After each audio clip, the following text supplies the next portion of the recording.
निधी आपली छोटी बहीण आणि आई बरोबर राहत होती. घरातल्या मोठ्या मुलीच्या नात्याने सगळी जबाबदारी तिच्यावरच होती. असाच एक दिवस ती स्वयंपाक करत होती तेव्हा तिची छोटी बहीण प्रिया म्हणते, काय ग दीदी, रोज तेच तेच करतेस तू. आता हे सगळं मला नाही खायचंय. हे मला तर पिझ्झा खायचाय. कधीतरी करत जा ना.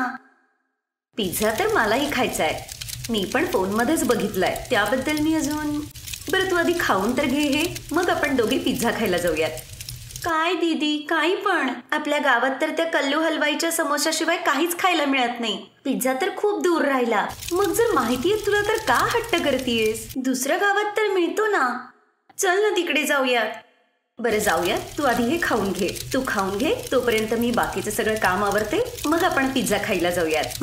मग त्या दोघी पिझ्झा खायला जातात. सगळं खाणं एका बाजूला आणि हा पिझ्झा एका बाजूला. आत्ता समजलं की लोकांना हा का आवडतो ते. काय चांगलंय याच्यात. बस काही भाज्याच तर घातलेल्या आहेत आणि याच भाज्या मी तुला खायला दिल्या तर तू तोंड वाकडं करते आणि इथे तर मजेने खातीयेस. याच्यात फक्त भाज्याच नाहीयेत, चीज पण आहे, म्हणून तर एवढा चांगला लागतोय. तू तर तेच म्हणतीयेस, भाजी कच्ची खाऊ नाही तर शिजलेली. अगं असा पिझ्झा तर मी घरीही बनवेन. अगं याच्यात हसण्यासारखं काय आहे? घरात तर सगळ्या भाज्या असतातच. आता फक्त मला आव्हान पाहिजे, मग बघ मी तुला कसा पिझ्झा बनवून देते ते. प्रिया आणि निधी दोघी घरी येतात. काही दिवसांनी ती आपल्या आईला सांगून आव्हान घेऊन येते आणि मग युट्यूबवर बघून निधी पिझ्झा बनवू लागते. आता हळूहळू निधीलाही पिझ्झाची सवय होते. असाच काही काळ गेला. मग निधीसाठी एक स्थळ येतं. निधी, तू पिझ्झाशिवाय अजून काय काय बनवतेस? तसं सगळंच बनवते, पण मला पिझ्झा बनवणं आणि खाणं खूप आवडतं. अच्छा अच्छा, तशी मुलगी तर आम्हाला आवडलीये. हे स्थळ आम्हाला मान्य आहे. मग सगळ्यांच्या संमतीने निधीचं लग्न ठरतं आणि काही दिवसातच निधी आपल्या सासरी येते. लग्नानंतर आपल्या पहिल्या दिवसाच्या स्वयंपाकात ती सगळ्यांसाठी पिझ्झा बनवते. हे काय सुनबाई, हे तू काय बनवलंयस? आई, पिझ्झा आहे. तुम्हाला माहिती आहे ना मला पिझ्झा किती आवडतो ते. आणि तुम्हालाही तुमच्या सुनेचं टॅलेंट कळायला हवं ना. तुम्ही खा. सगळेजण निधीने बनवलेला पिझ्झा खातात आणि त्यांना तिच्या हातचा पिझ्झा खूप आवडतो. असेच काही दिवस जातात. आता निधी रोजच नाश्त्याला आपल्या घरच्यांना वेगवेगळ्या प्रकारचा पिझ्झा बनवून खायला देत होती. आता रोज रोज पिझ्झा बघून निधीच्या सासूला तिचा खूप राग येतो. मग एक दिवस किचनमध्ये, अगं सुनबाई, आज पण तू आम्हाला मैदाच खाऊ घालणार आहेस का? आई, मी आज चीज पिझ्झा बनवलाय. ओहो, ही तर आम्हाला आजारी पाडूनच सोडणार. निधी, मला नाही खायचंय हे सगळं. माझ्यासाठी तू साधं खाणंच बनव. बरं, काही हरकत नाही, मी तुमच्यासाठी वरण भात बनवते. फक्त माझ्यासाठी नाही, सगळ्यांसाठीच बनव. आम्ही वरण भातच खाऊ सगळे. ठीक आहे, मग मी तुमच्या सगळ्यांसाठी बनवते आणि मी स्वतः तो पिझ्झाच खाईन. आता निधी सगळ्यांसाठी खाणं बनवायची, पण स्वतःसाठी वेगवेगळ्या प्रकारचे पिझ्झेच बनवायची. तिला कोणी कितीही समजावलं तरी ती कोणाचाच ऐकत नव्हती. असेच काही दिवस गेले. एक दिवस निधीची सासू आणि नवरा एका फंक्शनसाठी बाहेर गेले होते. त्यामुळे निधी घरात एकटीच होती. ती सकाळपासून संध्याकाळपर्यंत एकतर पिझ्झा बनवून खायची किंवा बाहेरून ऑर्डर करायची. काही दिवसांनी जेव्हा गायत्री आणि उदित परत येतात तर पिझ्झाचे बॉक्स बघून ते आश्चर्यचकित होतात. तिची सासू चिडून तिला म्हणते, हे सगळं काय आहे सुनबाई? तुला जराही लाज वाटत नाही का? मला तर वाटतं या पिझ्झा देवीची आरतीच करायला पाहिजे. कधी ऐकणार आहे देव जाणे. आई, माझ्या पिझ्झाबद्दल तुम्ही काही बोलू नका. अगं वेडे, एवढे पैसे तू ते पिझ्झा ऑर्डर करण्यामध्ये घालवलेत. एवढ्या पैशात तर घरचं महिनाभराचं राशन आलं असतं. आत्ता कळतंय मला की का माझा मुलगा दिवसेंदिवस एवढा कंगाल होत चाललाय. आई, पिझ्झाबद्दलचं माझं वेड मी तुम्हाला आधीच सांगितलं होतं आणि आता तुम्ही मला यापासून नाही थांबवू शकत. अच्छा ठीक आहे, तुला जे हवंय ते तू कर. मी तुला नाही थांबवणार. हेच तुमच्यासाठी चांगलं असेल आणि माझा खर्च बघण्याआधी स्वतःच्या खर्चाकडे बघत जा. तुम्ही पूजे अर्चेत किती पैसे खर्च करता हे उदितला सहन होत नाही आणि तो तिला जोरात थप्पड मारतो. आई, तुझ्या चांगल्यासाठी सांगते ना निधी. एवढा जास्त पिझ्झा खाल्लास तर तब्येत बिघडेल. आणि तुझी हिंमत कशी झाली आईला उलट बोलण्याची? तुला काही वाटत नाही आईशी असं बोलताना? ओहो, तुमच्या दोघांचा प्रॉब्लेम काय आहे? मी पोळी खाईन नाहीतर पिझ्झा. तुम्हाला काय फरक पडतो? तुझी हालत बघून मला वाटतंय पिझ्झा खाऊन खाऊन तुझी बुद्धी मंद झालीये. तुला विचारच करता येत नाही. उद्या तुला त्रास झाला तर आम्हालाच प्रॉब्लेम होईल ना. तुला माझी काळजी करण्याची काहीच गरज नाहीये. मी माझी काळजी स्वतःच घेईन.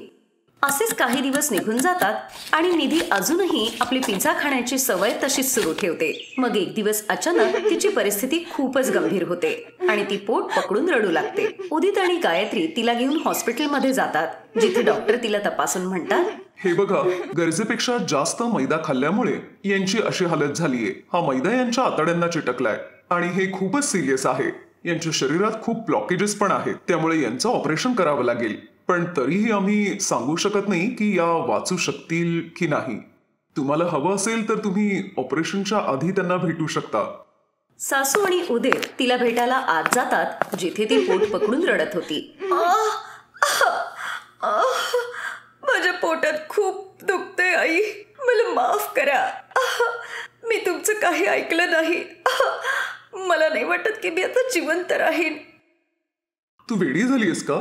तुला काही होणार नाही, तू बरी होशील. निधीच्या डोळ्यात पाणी येतं. काही वेळानंतर डॉक्टरची टीम तिचं ऑपरेशन करते, ज्यामुळे तिचा जीव वाचतो आणि ती पूर्णपणे बरी होते. त्या दिवसानंतर तिने पिझ्झा बनवणं आणि खाणं पूर्णपणे सोडलं आणि कधी खावंसा वाटला तर वर्षातून 1-2 वेळाच ती खायची. म्हणूनच म्हणतात, कुठल्याही गोष्टीचा अतिरेक नुकसानदायी असतो.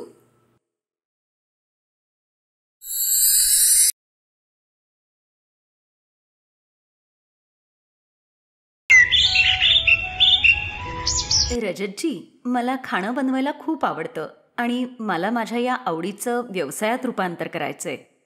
हे तर खूपच चांगली गोष्ट आहे पायल, आणि माझ्या होणाऱ्या बायकोची प्रगती बघायला मला नक्कीच आवडेल.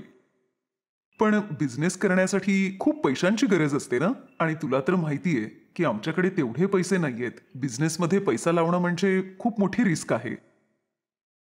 ठीक आहे, काही हरकत नाही. ही कहाणी आहे पायलची, जिला कुकिंगची खूप आवड होती. तिचं लग्न शहरात राहणाऱ्या एका मिडल क्लास घरातल्या रजत बरोबर होते. रजत शहरात आपल्या आईवडील आणि बहिणींबरोबर राहत होता. पायल एका गरीब घरातली मुलगी होती. ती गावातून लग्न करून आली होती. रजत आणि पायलच्या लग्नाला काही दिवसच झाले होते. एक दिवस ऑफिसमधून घरी येताना रजत 2 पिझ्झा घेऊन आला. याआधी पायलने पिझ्झा कधीच पाहिला नव्हता. खाणं तर खूप लांबची गोष्ट होती. ती पिझ्झाकडे खूप बारकाईने पाहत होती. ते बघून तिची नणंद चांदनी म्हणाली, काय झालं वहिनी, तू या पिझ्झाकडे अशी का बघतीयेस? नाही, ते मी याआधी हे कधीच खाल्लेलं नाहीये ना. काय नाही खाल्लंस? वहिनी, याला पिझ्झा म्हणतात. मला तर हा खूप आवडतो. तुलाही आवडेल, खाऊन तर बघ. हो, महिन्यातून एकदा मी नक्की घेऊन येतो. वा, हा तर खूपच छान आहे. खूपच स्वादिष्ट आहे. पायलला स्वयंपाक करायला खूप आवडायचं. तिच्या सासरच्या लोकांना आणि येणाऱ्या पाहुण्यांना पायलच्या हातचं खाणं खूप आवडायचं. पण पिझ्झाचा स्वाद त्यांच्या तोंडातून जातच नव्हता. पण सारखा सारखा बाहेरून पिझ्झा आणायला त्यांच्याकडे तेवढे पैसेही नव्हते. मग एक दिवस, हे घे चांदनी, तू पिझ्झा बनवण्याचं सामान मागवलं होतंस ना? हो दादा, पण आज माझी तब्येत बरी नाहीये. हे तू फ्रीजमध्ये ठेव, मी उद्या बनवीन. पण दुसऱ्या दिवशीही तिची तब्येत फारशी ठीक नव्हती. आज रविवार होता, म्हणून पायल सगळ्यांसाठी आलू पराठे करण्याचा विचार करत होती. पण तिने पाहिलं तर बटाटे खूपच कमी होते. तेव्हाच तिची नजर फ्रीजमध्ये ठेवलेल्या त्या पिझ्झाच्या सामानावर जाते. अरे हो, हे तर पिझ्झाचं सामान आहे ना. हे जर आज वापरलं नाही तर खराब व्हायला नको. असं करते, आज सगळ्यांसाठी पिझ्झा पराठा बनवते. हां, असंच करते. पायलने असा विचार करत फोनमध्ये रेसिपी बघून त्याची तयारी सुरू केली आणि सगळ्यात आधी तो पराठा ती आपल्या नंडेकडे घेऊन जाते, जो खाऊन चांदनी म्हणते, अरे वा, काय मज्जा आली. खरंच खूप छान पिझ्झा पराठा झालाय. खरंच वहिनी, मस्त झालाय. मग घरात सगळ्यांनाच तिचा पिझ्झा पराठा खूप आवडला. आता तर दर 15 दिवसांनी ती सगळ्यांसाठी असाच पिझ्झा पराठा बनवायची. ते सगळेजण एकत्र खूप खुश होते. पण एक दिवस जणू काही त्यांच्या या आनंदाला कोणाची नजरच लागली. काय झालं रे, तू एवढा नाराज का दिसतोयस? काय सांगू आई, आज बॉसने त्याच्या कॅबिनमध्ये बोलवलं आणि हे लेटर माझ्या हातात दिलं. काय लिहिलंय दादा याच्यात? दाखव तर जरा. चांदनीने ते लेटर वाचलं आणि धडामकन सोफ्यावर बसली. काय झालं स्वाती, सांग तर, असं काय लिहिलंय त्या लेटरमध्ये? दादाची नोकरी गेलीये. हे ऐकून सगळ्यांचा चेहरा पडला. तुम्ही सगळे टेन्शन घेऊ नका, मी लवकरच दुसरी नोकरी शोधतो. तुला माहिती येणारे, ही नोकरी पण किती मोठ्या मुश्किलीने तुला मिळाली होती. आजकाल नोकरी मिळणं इतकं सोपं नाही राहिलंय रे. आणि तुम्ही घाबरू नका, आपण आपलं स्वतःच काहीतरी काम सुरू करूया ना. लहान मुलांसारखं बोलू नको ग पायल. तुला माहितीये ना, स्वतःचा बिझनेस सुरू करायला किती जास्त पैसे लागतात ते. वहिनी अगदी बरोबर बोलतीये दादा. आणि गरज नाही ना की काम काहीतरी मोठं सुरू करायला हवंय. सुरुवात तर छोट्यापासूनही करू शकतो. मला वाटतंय तुम्हा नणंद भावजायांचं ना आधीच काहीतरी डाळ शिजतीये. वाव, तू तर खूपच जास्त स्मार्ट आहेस. मला सांगा तुम्ही काय विचार करताय नक्की. दादा तुला तर माहितीच आहे, वहिनीच्या हाताला खूप भारी चव आहे. त्यामुळे आम्ही दोघींनी पिझ्झा पराठा बनवून विकण्याचा विचार केलाय. बरोबर बोलतीयस, काम सुरू करण्यात काहीच वाईट नाहीये. तसंही आपल्या पायलच्या हातात खरंच जादू आहे. मग सगळ्यांच्या म्हणण्यानुसार त्यांच्या परवानगीने पिझ्झा पराठाची गाडी लावण्याची तयारी सुरू होते. रजत एक गाडी खरेदी करतो आणि त्याबरोबरच पिझ्झा बनवण्यासाठी लागणारं सामानही खरेदी करतो. तिथे जवळच एक प्रदर्शन भरलं होतं, त्याबाहेर ते ही गाडी लावतात. मग पायल चांदनीच्या मदतीने लगेचच पिझ्झा पराठा बनवायला सुरुवात करते. त्या गाडीवर मोठ्या अक्षरात लिहिलेलं होतं पिझ्झा पराठावाली. हे वेगळं नाव वाचून सगळे लोक तिच्याकडे यायचे. अरे वा, पिझ्झा पराठा ऐकायलाच काहीतरी नवीन वाटतंय. आम्हाला सांगा कसा आहे हा पिझ्झा पराठा. आमच्याकडे पिझ्झा पराठा, चीजवाला, प्याजवाला, टॉपिंग पराठा, वेगवेगळ्या प्रकारचे पराठे मिळतील. तुम्हाला कुठला हवाय सांगा, तो देते. यार विवेक, टॉपिंग पराठा खाऊन बघूयात, काहीतरी वेगळा दिसतोय. मग ते टॉपिंग पिझ्झा पराठ्याची ऑर्डर देतात. पायल लगेच त्यांना पिझ्झा पराठा बनवून देते, जो खाऊन ते त्या पराठ्याचं खूप कौतुक करतात. हे पिझ्झा पराठ्याचं नाव ऐकून तिथे खूप लोकांची गर्दी व्हायला लागते. आता मुलंही तिच्या हातचा पिझ्झा पराठा खाऊन खुश व्हायचे. पहिल्याच दिवशी त्यांच्या या पिझ्झा पराठ्याने बाजी मारली. संध्याकाळी जेव्हा ते घरी येतात तेव्हा पहिल्या दिवसाची कमाई बघून ते आश्चर्यचकित होतात. ही तर कमालच झाली. मला तर वाटलं होतं की लोकांना हे समजण्यासाठी 6-7 महिने जातील की पिझ्झा पराठा काय आहे ते. पण आजकालची ही नवीन पिढी पिझ्झाचं नुसतं नाव ऐकूनच खायला आले. पहिल्याच दिवशी आपण एवढे पैसे कमावले. एवढे तर मी आठवड्याभरात सुद्धा कमवू शकलो नसतो. खरं सांगू, आधी मला खूप भीती वाटत होती, पण जेव्हा त्यांनी खाल्ला आणि त्याचं कौतुक केलं मग मला खूप बरं वाटलं. हो वहिनी, तू पाहिलंस ना तुझ्या या वेगवेगळ्या पिझ्झा पराठ्यांनी सगळ्यांना कसं वेड लावलं ते. आता ती रोजच सकाळी जायची आणि संध्याकाळी पिझ्झा पराठे विकून घरी यायची. मग एक दिवस तिच्या गाडीवर एक पोलीस येतो. इथे काय ही गाडी लावलीये? चला चला, ही जागा रिकामी करा. इथे फक्त 1 महिन्याचीच परवानगी दिली होती, कारण इथे प्रदर्शन भरलं होतं म्हणून. आता प्रदर्शन संपलंय, त्यामुळे तुम्हाला ही गाडी आत्ताच हलवायला लागेल. साहेब, मला माहित नव्हतं की आम्ही फक्त प्रदर्शनापुरतच इथे गाडी लावू शकतो म्हणून. साहेब, माझ्या नवऱ्याची नोकरी गेलीये. घरात म्हातारे सासू सासरे आणि ही तरुण नणंद आहे. आता या सगळ्यांची पोटं भरण्यासाठी आम्हाला काहीतरी काम करावं लागेल ना. तिचं बोलणं ऐकून त्या पोलिसाला तिची दया येते आणि त्यांनी तिथे गाडी लावायला परवानगी दिली. मग पायल त्या पोलिसांनाही आपल्या हातचा पिझ्झा पराठा खायला देते. तो पराठा खाऊन पोलीस खूप खुश होतात. अरे वा, काय भारी चव आहे. मज्जा आली. चालेल चालेल, तुम्ही तुमचं काम इथेच सुरू ठेवा. मी बघतो तुम्हाला इथून कोण हलवता येते. असं बोलून पोलीस तिथून निघून जातात. मग तिच्या गाडीवर खूप लोकांची गर्दी होते आणि ती खूप पैसे कमवू लागते. मग रजतही या कामामध्ये आपल्या बायकोची मदत करतो. काही महिन्यातच त्यांची गरिबी दूर होते आणि मग ते स्वतःचं एक दुकान घेतात, जिथे ते खूप सारे पैसे कमवतात.